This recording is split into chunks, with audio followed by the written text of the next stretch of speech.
What's going on, guys? Back once again. I've been trying to do some live streams. I've been getting on the live stream bandwagon, if you will. Really neat, man. Been watching everyone and all the aquarium freaks and fish geeks, and been watching all their live streams. Pretty cool. I tried to do so myself, but my hardware will not allow me, so we're kind of stuck doing this for now, which is fine by me. I'd rather do this than have you guys buffering while I'm trying to stream to y'all and explain stuff to you guys. So it's a little bit smoother.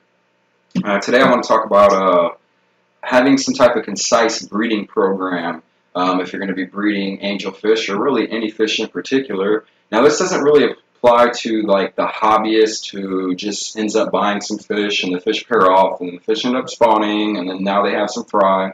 This doesn't really pertain to you, but you can stick around and probably get some useful information out of it, hopefully. This more pertains to the people who are specifically buying stock to breed and then pass off to someone else, whether you're selling them at a fish store or you have your own website and you're an angelfish breeder or any fish for that matter, like I said. But you need to have some type of breeding program in place, and what I mean by a breeding program is some type of vision and direction, where you want to go and what do you want to create, obtain, and where do you hope to get with the fish. If not, you're just kind of bashing genes and just creating stuff. And I don't think there's necessarily anything wrong with that, but I don't think you can call yourself a breeder if you're doing things like that. You kind of have to have a game plan and an end goal. So the first big thing when acquiring stock is you need to look at genetics and what that breeder where you've acquired the stock is doing. Ask as many questions as you can about their program, whether they're outcrossing, backcrossing, and line breeding. It's kind of like dogs. When you buy something that you plan to breed, you want to make sure it's a purebred, or you want to make sure you know the lineage of that fish so you can kind of get some type of grasp on what you'll be creating. A Punnett square has no use whatsoever if you don't know the lineage, because there could just be so many things in the mix that, you know, it doesn't really matter. So yeah, you really need to be careful if you are setting up to breed, specifically to breed. You need to be careful about where you're getting your stock and the breeder you're choosing your stock from. You kind of want to make sure that they had the same goal, end result as you would want to have, or else you're going to be acquiring stock that you're not going to get anything that you're not going to get the end result. If you're buying, like let's say you buy a high coverage koi angelfish, you're not going to get blues out of that. So you need to really be particular about the stock you're obtaining, the lineage, and work with the breeder you're obtaining these fish from. So many times I see people who advertise themselves as angelfish breeders, and you look in their tanks and the pair they have is subpar. This kind of disheartens me because you're basically breeding something that, first of all, you don't have any idea of the outcome of the offspring. So this is a very big no-no. Like I said, let's talk about dogs. If you're breeding dogs, you want to have paperwork, you want to know the lineage so you have some idea of what you're going to be producing. And furthermore, the offspring of your breeding pair will probably be bred by the person you sell it to, and they're going to expect the offspring of those fish to look like and be similar and kind of be a good representation of what they have seen before. So they have an expectation almost. This is a big problem I have with buying angelfish from any local fish store if you plan to breed, because you will not know the lineage of this angelfish. You're basically bashing genes. If you intend to bash genes, that's totally fine. If you're trying to come up with some new mutation or find something, awesome. But if you enter this with the goal of making better angelfish and producing this type of angelfish, then you need to be well aware of the lineage so you can pretty much predict and assume that this is what you'll get. If not, the results will be very random and sporadic. You're not going to get, the whole spawn isn't going to be the same type of angelfish if you're crossing two different type of angelfish. Let's say a marble and a silver striped angelfish. You breed these two fish together, you're not going to get a crazy combobulation of a cross between a marble and a silver. You're going to get some that resemble the mother, some resemble the father, and some might not resemble any of those. They might resemble the grandparents of said fish. So working with and knowing the line is very important if you're going to be a breeder. You need to, I hate saying it like that, you need to. But honestly, if you're going to enter this with the end result of breeding fish and selling them, you have pretty much an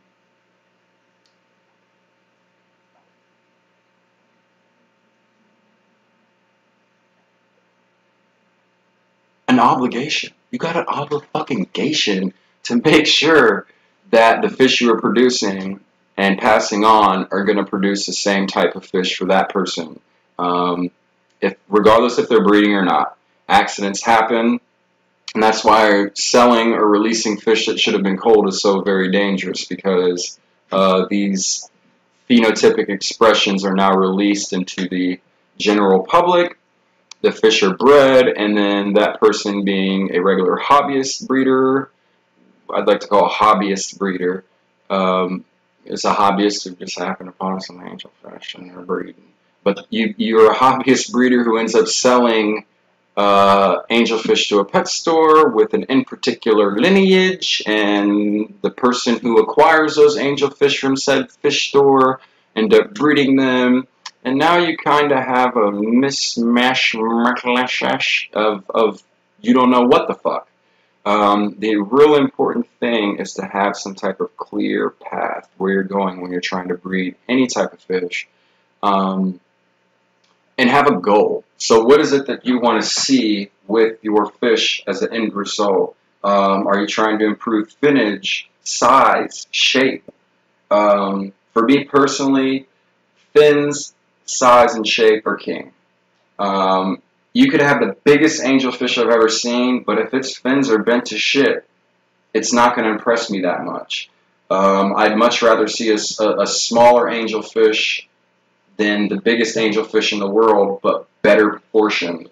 So that's a big thing. One of my end goals is to produce bigger fish. I believe that angelfish have gotten away from what they once were through domestic breeding and hobby breeders and fish farms in particular.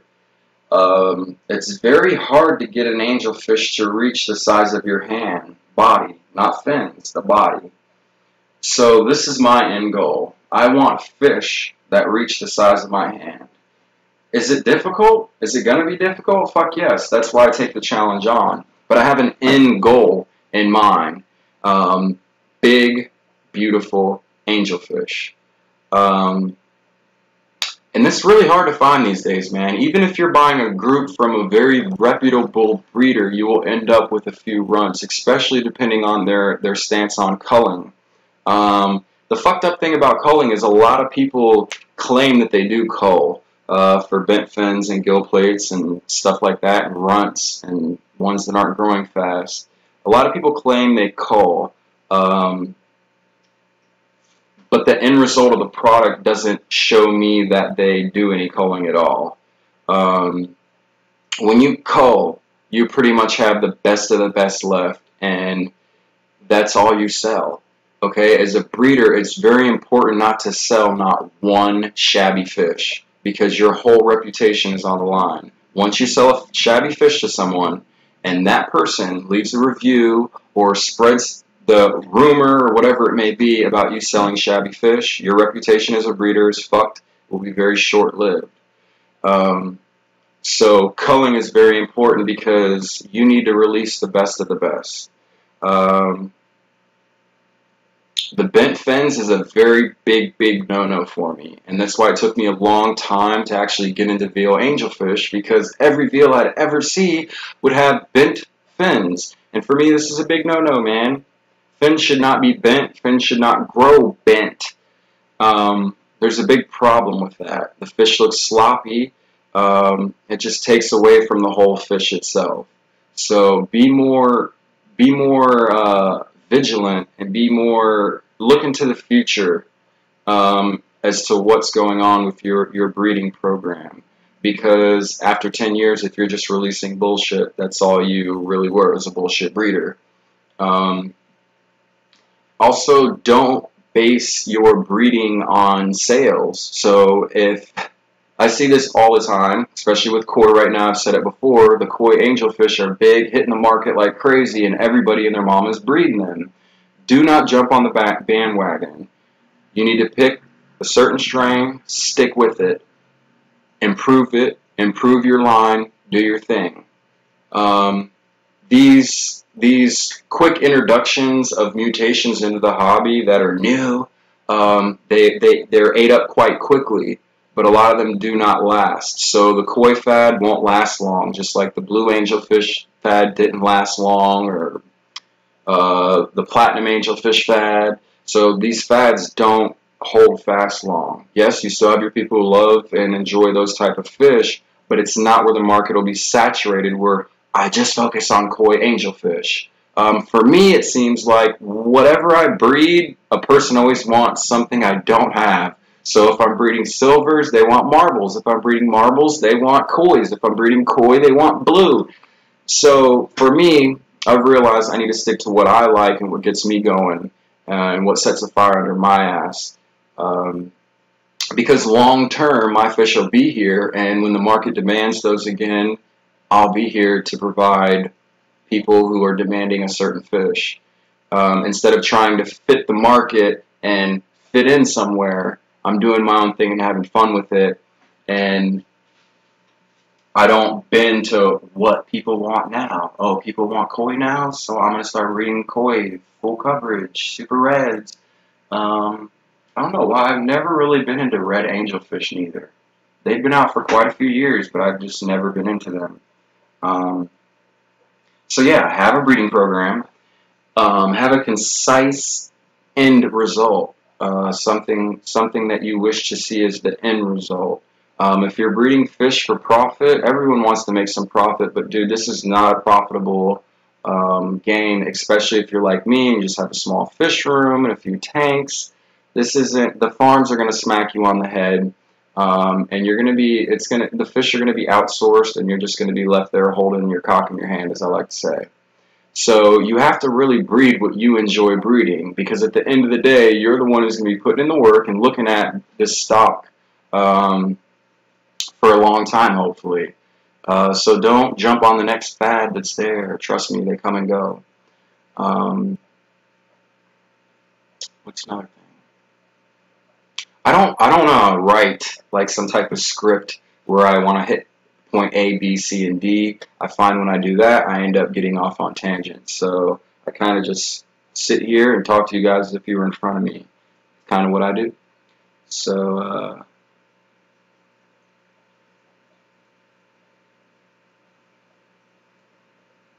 with the breeding of angelfish and the breeding program, because they are fish, I feel that most people just kind of, man, whatever. If fish breed, they're there. They are what they are. It is what it is.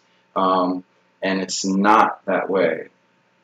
When you have a line of something that you've worked hard on, or someone else has worked hard on, and you're improving it and trying to make it better, it is better. It is better. I feel my angelfish are better than any local fish store I can go to right now. And every time I'm in a fish store, I'm checking out angelfish. Every chance I get, I check out angelfish. I look at angelfish as if it was porn.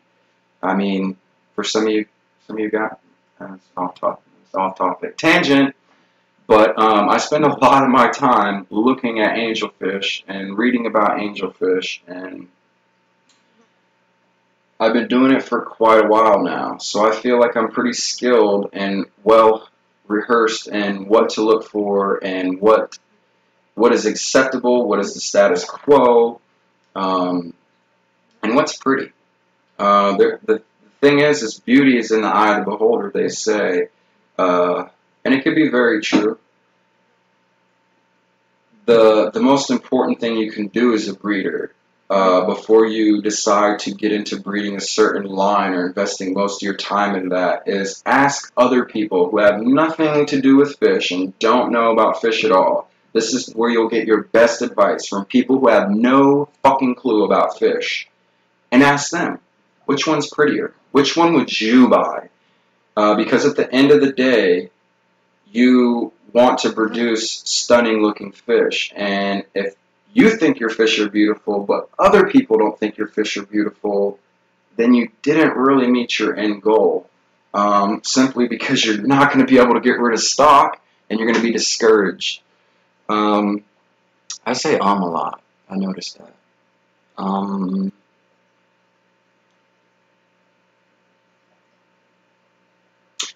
Also, another thing with breeding programs and breeding angelfish, I notice a lot of people like to emulate and copy other people. And this is awesome. You see someone doing something and they're successful, so you copy what they're doing, hoping to achieve that same success. And then when you don't, you get discouraged. So the most important thing, I think, when breeding or having a breeding program is kind of setting up your own route, your own way of doing it, your own way of raising, your own way of doing things. Because if you're trying to copy and emulate and follow someone else, I can guarantee you it's harder to do that than it is to kind of make your own way. And it's harder to stay within the guidelines someone else has set, as opposed to kind of giving yourself your own guidelines. There's a lot of rules and regulations in this hobby, and police of the hobby, we can say, where they say you're wrong and they're right. And this simply isn't true. The only science, I would say, that is involved in this thing, the true science of it, is housing the fish. Everything else can be played with and adjusted. And even in that being said, housing the fish itself is not a exact science, because we're housing them in glass aquaria as opposed to a wild environment, or even something that would be similar to the amount of space they lived in. So being domestic, people often tend to think, well, they're domestic, they're used to smaller spaces and living in tanks, and they know no different. And I find this kind of disheartening as well. It's like, well, it's because it doesn't know any different, I guess that's okay. On many levels of comparison, that idea doesn't work out for me, because they don't know any different. It doesn't matter. I can apply that to several different things in life, and it just doesn't add up. So the best thing you can do is go on your own and figure out things for your own when setting up a breeding program or some type of breeding strategy.